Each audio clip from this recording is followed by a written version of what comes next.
2014 में पहली बार आशीर्वाद दिया था और अब 2024 का समय है। 10 वर्ष का समय एक बहुत बड़ी अवधि होती है कि आप किसी भी सरकार के कामों का मूल्यांकन कर सकें। 2014 से लेकर 2024 तक देश के प्रधानमंत्री आदरणीय नरेंद्र मोदी जी की सरकार है और 2004 से लेकर 2014 तक यूपीए की मनमोहन सिंह और सोनिया गांधी की सरकार थी। इन दोनों ही सरकारों का यदि हम, आदरणीय अशोक जी आए, यदि इन दोनों ही सरकार का हम मूल्यांकन करें तो मैं केवल आपको छोटी छोटी 2-3 घटनाएं बताऊंगा जिसके आधार पर आप ये मूल्यांकन कर सकते हैं कि किस प्रकार से 2004 से लेकर 14 तक की सरकार ने काम किया है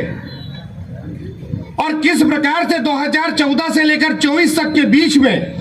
नरेंद्र मोदी जी की सरकार ने काम किया है।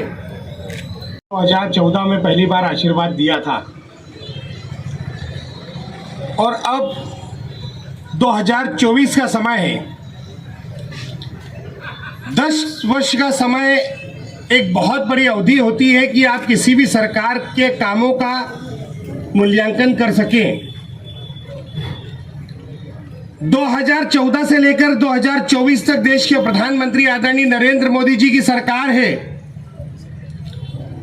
और 2004 से लेकर 2014 तक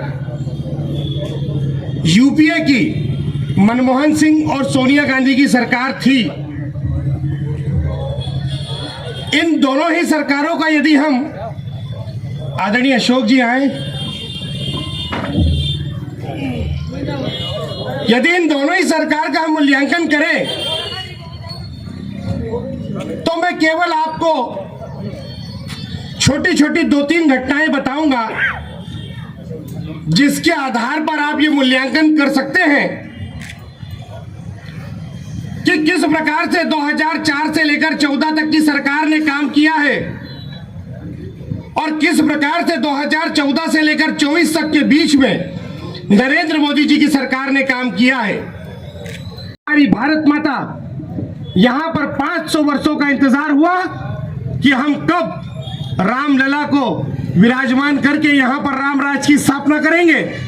आपके एक वोट के कारण देश के प्रधानमंत्री आदरणीय नरेंद्र मोदी जी देश में रामलला की स्थापना करने में सफल हुए हैं। और राम मंदिर के बारे में कांग्रेस कहती थी कि यदि देश में राम जी का मंदिर बन गया, देश में राम राज की स्थापना हो गई, देश में यदि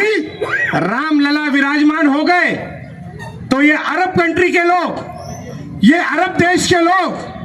ये हमें पेट्रोल देना बंद कर देंगे, ये हमें डीजल देना बंद कर देंगे, ये हमें तेल देना बंद कर देंगे, ये हमसे व्यावसायिक संबंधों को खत्म कर लेंगे, ये हमसे व्यापार को खत्म कर लेंगे, ये हमसे दुश्मनी पाल लेंगे और इनसे जो भी हमारे रिश्ते हैं वो सारे रिश्ते खत्म हो जाएंगे। लेकिन देश के प्रधानमंत्री आदरणीय नरेंद्र मोदी जी का पुरुषार्थ और पराक्रम देखिए कि रामलला को देश में विराजमान किया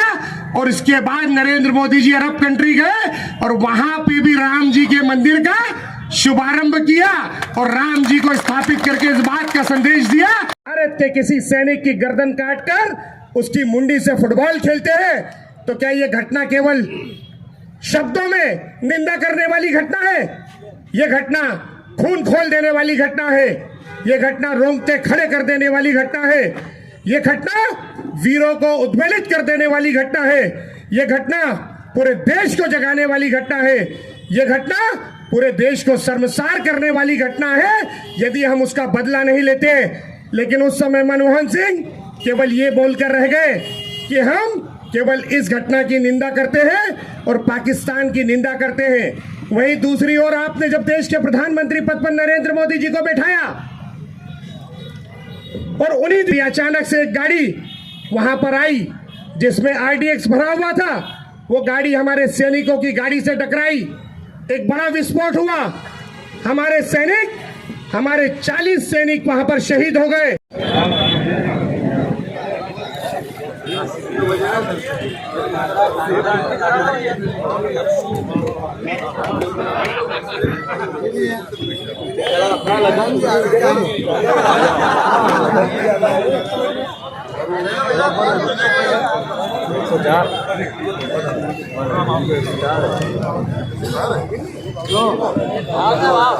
नीचे कर लो कि मैं बंद कर लो। हाँ कम हुई हो। हाँ हाँ भाई साहब। हाँ सोच लिया भैया।